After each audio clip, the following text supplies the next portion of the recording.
welcome, my friends. How are you doing today? Wow. OMG, I tell you. I don't know what it is about this song that we just finished listening into here, but it always puts me in such a good mood.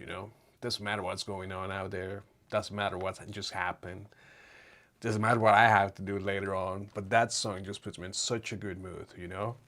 And so I enjoy jumping onto that frequency, onto that energy, onto that ambience of the good stuff.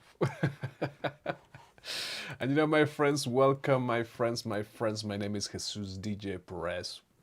It is my pleasure to be live streaming here once again this beautiful Tuesday evening. And I know it's been a few days since I last saw you here on YouTube Live. I got so sick last weekend.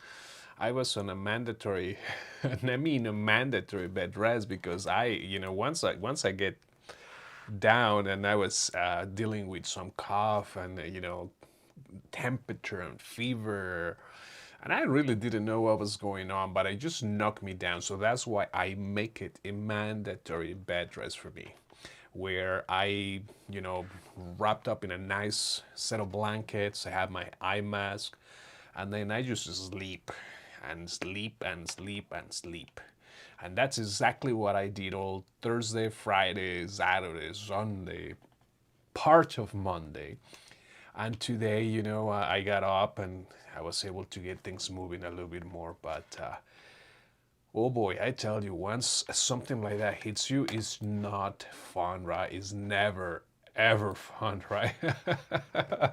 Right, my friends, have you been there? Have you experienced any of those seasonal weather changes recently? And if you have, I hope you're doing well, because I know with these weather changes, a lot of people do get sick from time to time. Thank God for me, it's just one of those things that happens once in a blue moon. Once I get sick, it hits me hard, but then I'm up and running for a long time, right? So thank God for that. But with that being said, my friends, the last time I saw you, that was 4 or 5 days ago, and it's just been one of those things that when we need to prioritize our self-care and our own well-being, it's so important that we take it and that we respect that and that we actually acknowledge it. Just like, when you are in a relationship, it's so important to acknowledge your spouse, your partner, your significant other, you know. It's so important to understand that in a relationship there are always things that are gonna come up and down and gonna come in between, and that's just what it is, right? But you see, my friends, for us, my wife and I, a long time ago, we've been together since 1999. Give you an idea, right? We met back in Cancun in 1999, and ever since we have been going strong.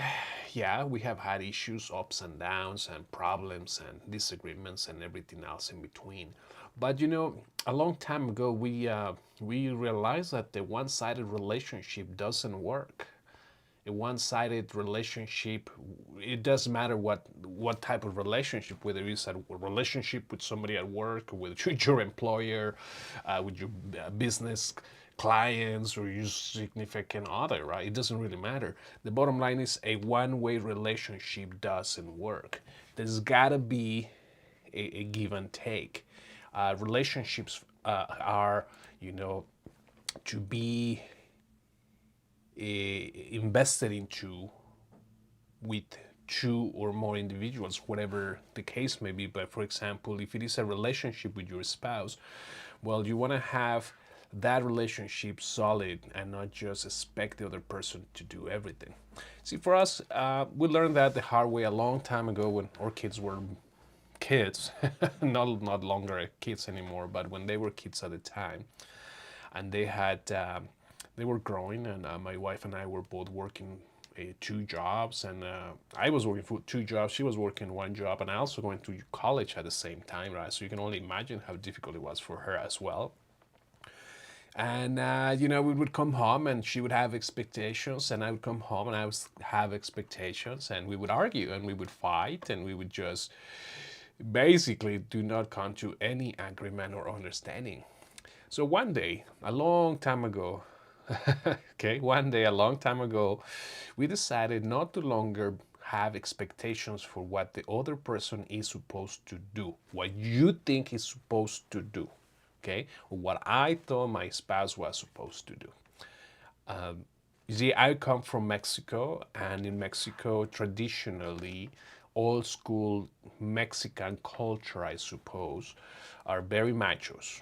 Not in my household when I was growing up. You see, I grew up with my grandma, my mom, and so there was no whole macho thingy bijiggity. No, no, no. It was just like we all help, we all respect, and we all treat each other with kindness, with love, with support and understanding, and we do whatever we can to help the other person, right? So that's how my mom and my grandma raised me, and God bless their heart, because the whole macho concept was not really part of my life. So when I jumped in a relationship with my wife back in 1999, right? So yeah, we had a lot of challenges, a lot of issues, and there were things that even patterns that needed to be broken because those patterns were not serving any purpose in our life. when we realize when we realize what the word of God was telling us, it was telling us in the book of Ecclesiastes, and I want to read this, the book of Ecclesiastes, chapter 4, verse 12. This is what the word of God says. Though one may be overpowered, two can defend themselves. A core of three stand is not quickly broken. And now let me show you something here. You see, this is my wedding band right here. And it's exactly a core of three stands. You see? Or also known as the threefold core. The threefold core, where God, my wife, and I are one.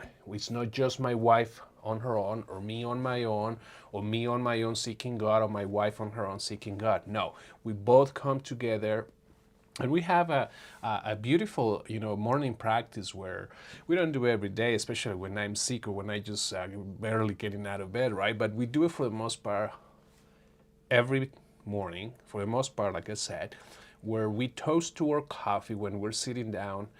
After the dog went out for a walk and whatever, we sit down and we're about to have our first sip of coffee. We toast and we bless the day in Jesus' name, and then we put our lives before God. We put the actions before God. We put the entire day before God and say, God, let it be you who guide us. Let it be you who brings us the wisdom. Let it be you who show us what is it that needs to be done.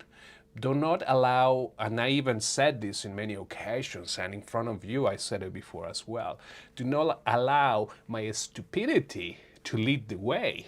Do not allow my selfish desires to lead the way. Do not allow my flesh to lead the way. But rather, you be the one who leads the way, O Father. And based on that, when my wife and I decided that was enough, and we were no longer going to be pointing the finger, but rather taking accountability and taking action for what we did or for what we didn't do, a relationship changed at that point.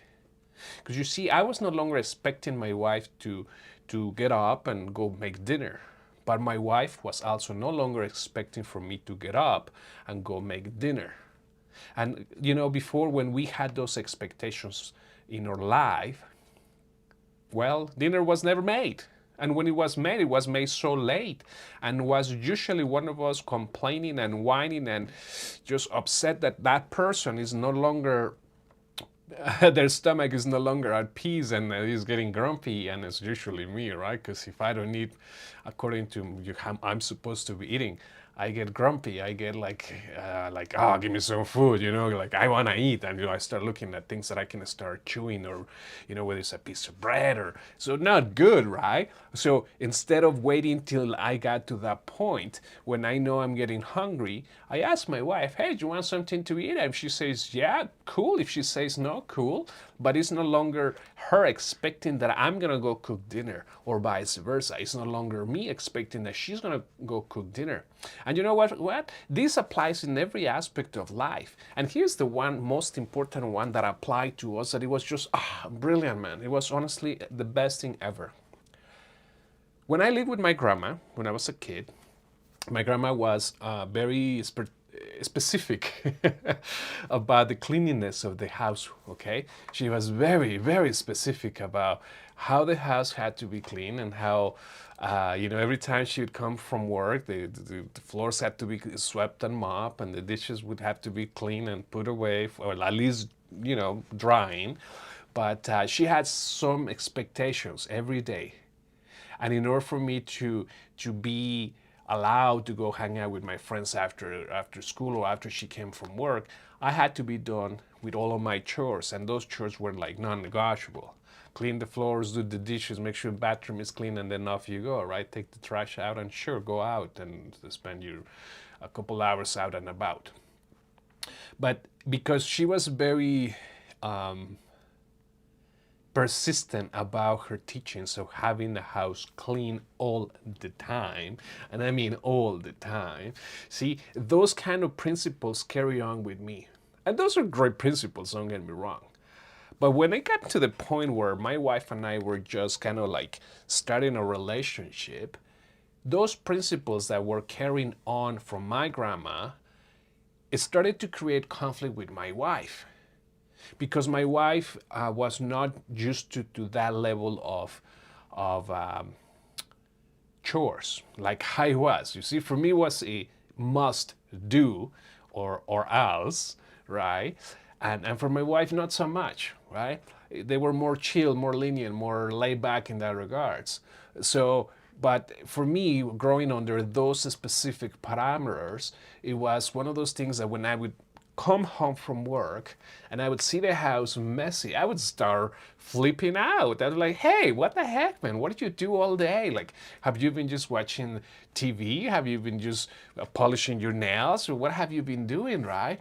And I should be like, well, I've been taking care of the kids. What do you want me to be doing? I said, okay, well, yeah, but look, there's a piles of bags of garbage and diapers and all that stuff and dirty dishes. And I'd be like, and the floors are messy. And I would be so critical. I'd be so like, you see? And then that would cause so much conflict, because she would start screaming at me and I start screaming back at her, and we would just get into an escalated situation where instead of enjoying the quality time that we now had after a whole day of work, after a whole day of activities away from our family, we were now ruffling each other's feathers. You know what I mean?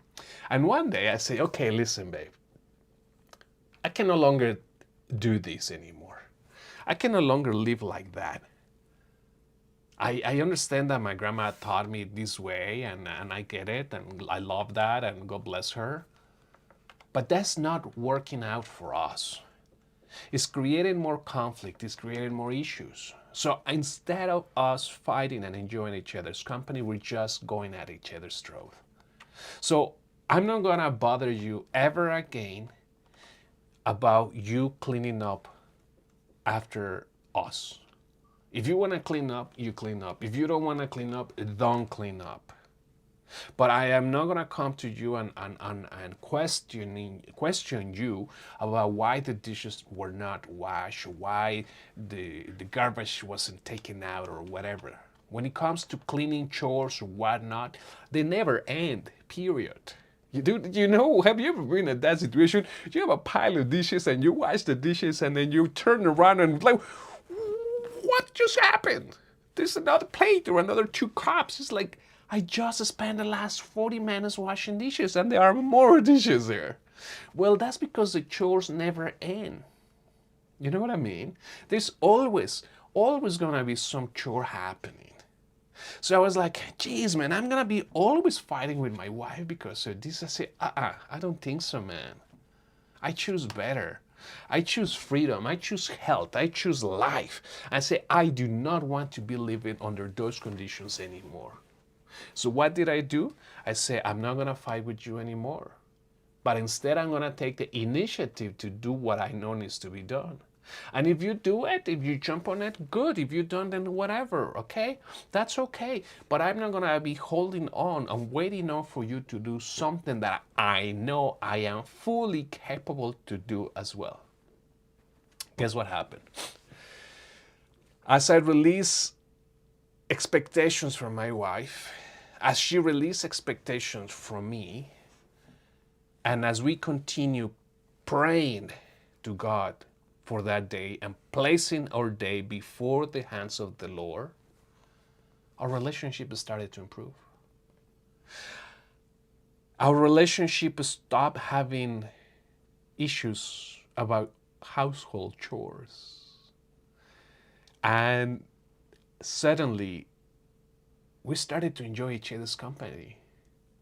And because we're no longer ruffling each other's feathers, we get to enjoy each other's company so much more.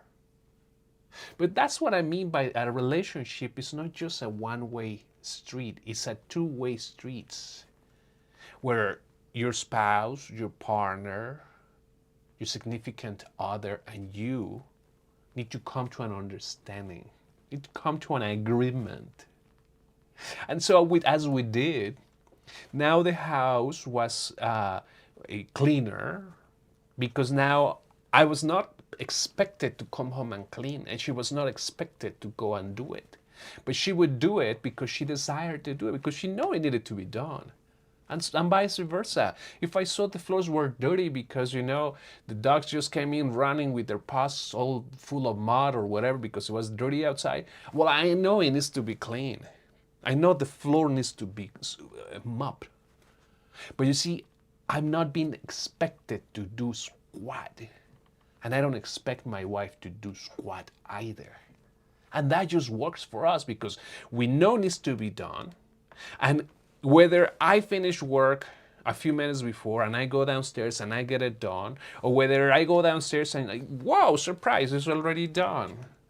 And it's a wonderful surprise when I go downstairs and whatever needed to be done, let's just say dinner, it's already been done. Or when she comes downstairs and she's like, hey, I was wondering, what should we have for dinner? And I'm like, actually, I'm going to be plating dinner in about 5 minutes because dinner's been done. She's like, what? When did you start making dinner? Oh, about an hour ago. And that is such a beautiful surprise, such a beautiful attitude to have towards our significant others. When we take initiative and we do things without any expectations. And tell me tell me yes or yes. If you take initiative at work, at school, with your business associates, you name it, do you think they would appreciate that too? Do you think it would be a nice, beautiful surprise for them to as well to show up and be like, whoa, thank you. It was completely unexpected. And now that frequency of expectations has been dialed down. That whole evolution of pointing fingers at one another no longer exists. You know what I mean? And just like it says once again in the book of Ecclesiastes chapter 4 verse 12, though one may be overpowered, two can defend themselves. A cord of 3 strands is not quickly broken. A cord of 3 strands, also known as the threefold cord. And like I mentioned, on my wedding band, that's why I have the threefold cord, where we hold on tight to one another, not with negativity, not with expectations, not with the you got to do that or pointing out the finger, but rather knowing that I'm here for whatever you need. And I know that my life and my wife's life, also we put it before God and say, God, let it be your will, not our will. Let it be your will. And you know what, my friends? Imagine living life as well with no expectations from God. Just surrendering our life to God and living it up to Him. Not conditioning, not demanding, not presenting our shopping list to God, but rather just being there open to have a relationship with God. What a whole different life we can all enjoy, we can all have. My friends, I wish for you to have a fantastic, extraordinary rest of your day. Thank you so much for joining us. Thank you so much, Elisa, for joining us. Thank you so much as we're wrapping things up here, but thank you so much for being here today. I love you guys. Have a wonderful rest of your day. If God gives us life and everything goes well, I will be seeing you tomorrow because, well, tomorrow is another day, right?